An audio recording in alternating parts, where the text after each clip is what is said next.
Bienvenida o bienvenido. Hoy nos vamos a meter en un tema, fascinante. Los fundamentos y evolución del liderazgo cristiano. La idea es tratar de entender qué tiene de especial este liderazgo, ¿no? Usando el material que tenemos aquí.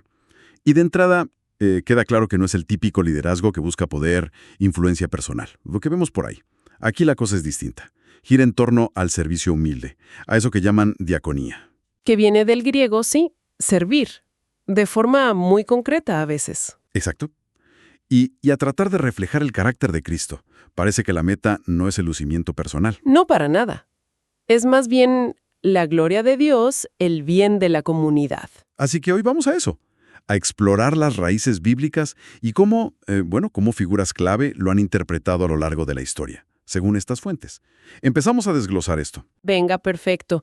Y para entenderlo bien hay que ir a la base, claro, la Escritura. Ahí Jesús no es solo una figura que inspira, y ya está. Es el modelo, el punto de partida de todo. Entonces hablemos de eso que mencionaste, el liderazgo de servicio. Me parece muy llamativo. Va como a contracorriente, ¿no? Totalmente. Invierte la lógica común del poder. El ejemplo más fuerte que se cita es el de Jesús lavando los pies a sus discípulos, lo que cuenta Juan en su Evangelio. Sí, esa escena. Y no es solo un gesto simbólico, es una lección práctica. Y después les dice claramente, si yo, el Señor y el Maestro, hice esto, ustedes también. O sea que establece un patrón, una forma de ser las cosas. Exacto, una norma de conducta para los suyos. Es fuerte imaginarlo. El maestro haciendo el trabajo del último sirviente. Y choca.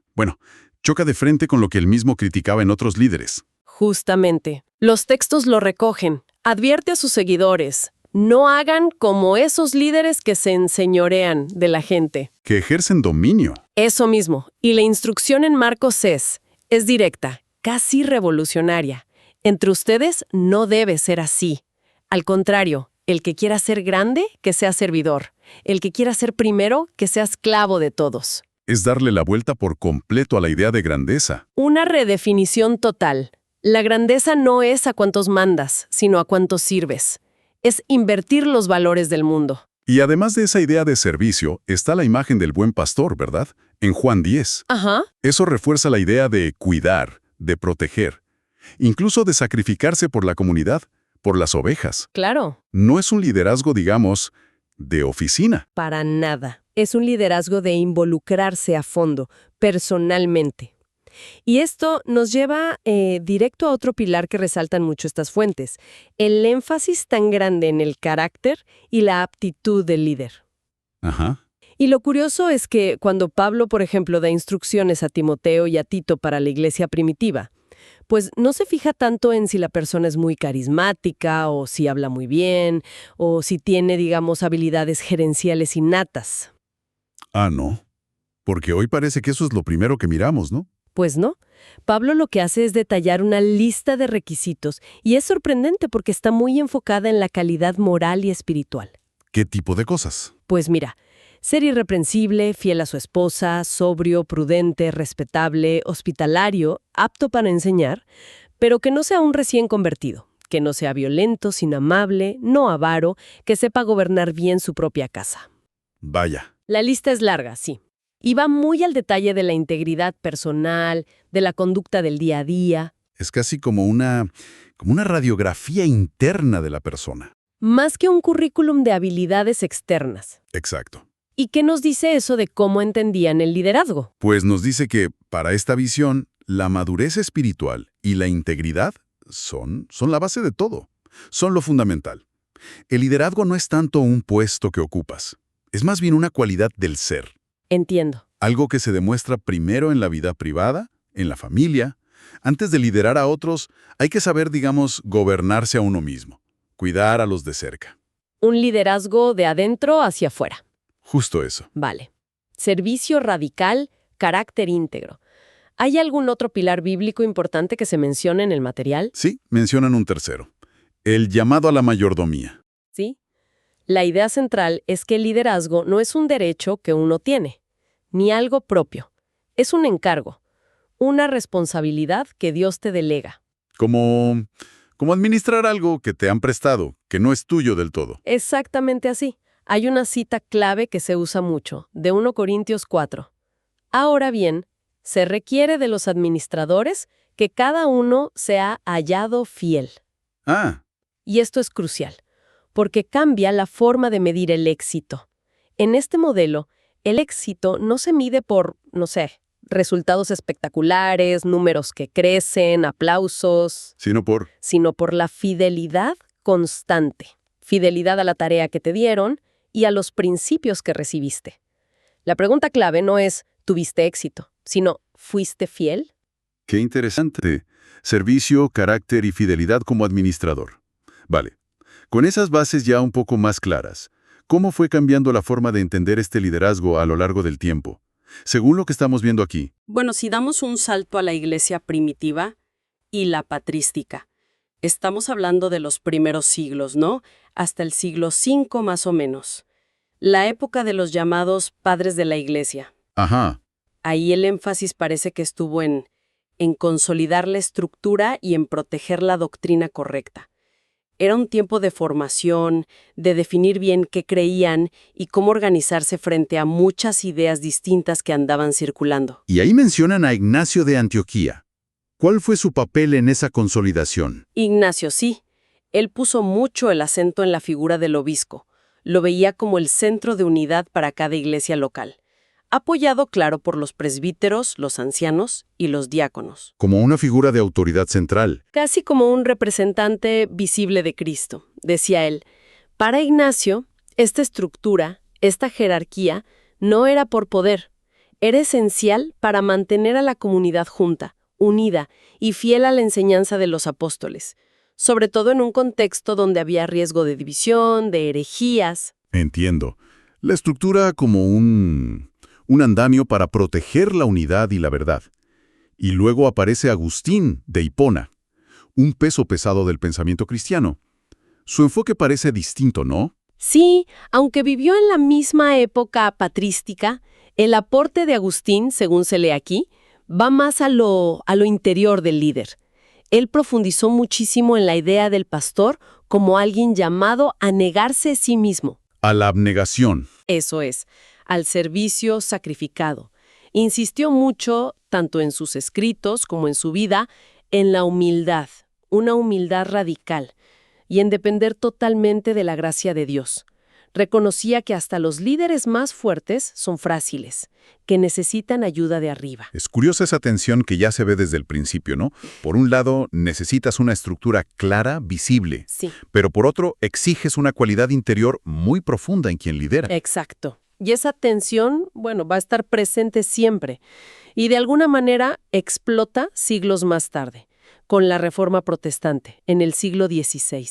Eso sí que marcó un antes y un después en cómo se entendía la autoridad y el liderazgo en la Iglesia. ¿Qué fue lo tan rompedor que trajo la Reforma en este sentido? Se habla mucho de Martín Lutero y un concepto clave. Sí, el concepto que Lutero recuperó con muchísima fuerza fue el del sacerdocio universal de los creyentes. ¿Y eso qué significaba en la práctica? Pues básicamente que por la fe en Cristo, cualquier creyente tiene acceso directo a Dios y que todos, no solo el clero ordenado, están llamados a servir a Dios y a ministrar a otros. No necesitas esa mediación exclusiva. ¿Fue como una democratización espiritual, por decirlo así? Algo así, sí. Reconocía que los dones para construir la iglesia están repartidos entre todos los miembros, no solo concentrados en la jerarquía. O sea que la idea de ministerio o de liderazgo se expandía mucho más allá de los cargos oficiales. Exacto. Y Juan Calvino, otra figura central de la Reforma. ¿Cómo abordó él la estructura del liderazgo? Calvino fue muy sistemático. Él identificó en el Nuevo Testamento lo que él consideraba 4 oficios esenciales para que la iglesia funcionara bien. 4 oficios. ¿Sí? Pastor para predicar, administrar sacramentos, maestro para enseñar doctrina, anciano para la disciplina, el cuidado pastoral y diácono para el servicio práctico, la caridad. Ajá. Su gran aporte fue organizar el liderazgo de forma colegiada, o sea, compartido entre estos roles. Y todos, siempre, bajo la autoridad final de la Escritura.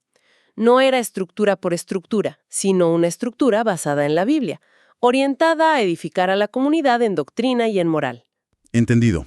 Así que la Reforma no solo tocó la teología, sino que rediseñó la forma de entender y ejercer el liderazgo práctico, volviendo a las Escrituras como la guía principal. Y bueno, si nos acercamos ya a tiempos más modernos, siglos XX-XXI, ¿cómo ha interactuado esta visión de liderazgo con nuestro mundo actual? Ha sido una época de mucho diálogo, la verdad. A veces tenso, con las teorías de liderazgo seculares, con las ciencias sociales, pero siempre, según vemos en estas fuentes, intentando mantener lo espiritual como lo más importante.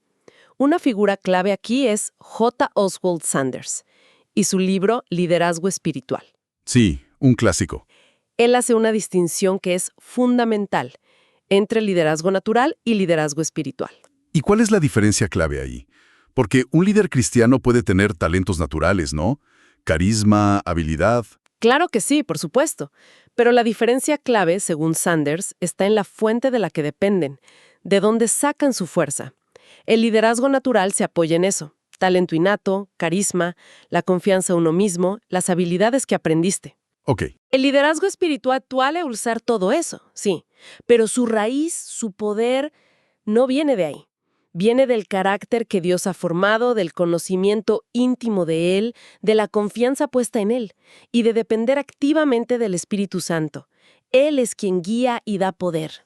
Es una diferencia sutil quizás, pero profunda. Muy profunda. Sanders lo resume diciendo que el líder espiritual conoce a Dios y confía en Dios, más que solo conocerse y confiar en sí mismo. Entiendo. Y ya para ir cerrando el recorrido histórico, se menciona la teología de la liberación y a Gustavo Gutiérrez. Esta corriente a veces genera controversia, pero ¿qué aportó específicamente a esta conversación sobre el liderazgo? Bueno, esta corriente, que tuvo mucha fuerza en América Latina, puso un énfasis muy, muy fuerte en lo que llamó la opción preferencial por los pobres. ¿Qué significa eso exactamente? Pues argumentaba que el liderazgo cristiano auténtico tiene que mirar la realidad desde la perspectiva de los más vulnerables, de los oprimidos. Y no solo mirar, sino comprometerse activamente en la lucha por la justicia social. O sea que su gran aporte fue recordar la dimensión más social, más profética del liderazgo cristiano. Exactamente. Más allá de las polémicas teológicas o políticas que pudo haber generado, su gran llamado de atención fue ese: la necesidad de que la fe se traduzca en acciones concretas, acciones que busquen transformar las estructuras injustas de la sociedad. Ya. Recordó que el servicio cristiano no es solo algo espiritual o dentro de la iglesia, tiene implicaciones sociales, políticas muy reales. Planteó esa pregunta incómoda: ¿de qué sirve hablar de amor y servicio si no nos metemos en el barro de la injusticia que sufre la gente? Muy bien. La verdad es que hemos cubierto bastante. Si intentamos como recoger los hilos principales de esta exploración, basándonos en las fuentes, ¿qué destacaríamos? Vimos que todo empieza con esa idea tan fuerte del liderazgo como servicio humilde, con Jesús lavando los pies, como el gran ícono. Exacto. Y junto a eso, la exigencia de un carácter íntegro, sólido, casi como revisado con lupa, como vimos en las listas de Pablo. Y también la idea de que liderar no es ser dueño de algo, sino administrarlo fielmente, la mayordomía. Luego seguimos esa pista histórica, ¿no? La iglesia primitiva buscando unidad y verdad doctrinal a través de estructuras, como con Ignacio. Pero también profundizando en la humildad y la dependencia de Dios del líder, con Agustín. Luego vino el gran cambio de la Reforma. Lutero abriendo el ministerio a todos, con el sacerdocio universal, y Calvino estructurando los roles de liderazgo, pero siempre basado en la Biblia y de forma colegiada. Y llegamos a la época moderna, con gente como Sanders diferenciando el liderazgo que nace de la relación con Dios de aquel que solo se basa en capacidades humanas. Sí. Y corrientes como la teología de la liberación recordándonos esa dimensión social, ese compromiso con la justicia que no se puede ignorar. A pesar de todos los siglos y los distintos énfasis, parece que hay un núcleo que se mantiene, ¿no? Ese llamado a servir como Cristo, que exige una formación muy profunda del carácter y una fidelidad, pues, radical a Dios y a su palabra como guía. Sin duda, Lo que emerge es una visión de liderazgo que choca bastante con las ideas de éxito, de poder, de influencia que vemos tanto hoy en día. Sí, es un modelo claramente contracultural. Y eso nos deja quizás con una reflexión final. Algo para seguir pensando después de escuchar esto. Si el corazón de este liderazgo está tan enfocado en cualidades internas, humildad, servicio, fidelidad, carácter, que son difíciles de medir desde fuera, Claro. y no tanto en el carisma que se ve o los resultados que se cuentan, que es lo que nuestra cultura suele aplaudir. Entonces la pregunta es, ¿cómo pueden hoy las comunidades cristianas identificar, formar y sostener a líderes que de verdad encarnen ese modelo? Es un desafío. Es un desafío real, sí, especialmente cuando la presión cultural empuja tanto a valorar la personalidad magnética o el éxito medible según los estándares del mundo. ¿Cómo llevar estos principios a la práctica hoy? Es algo en lo que, vale la pena seguir meditando.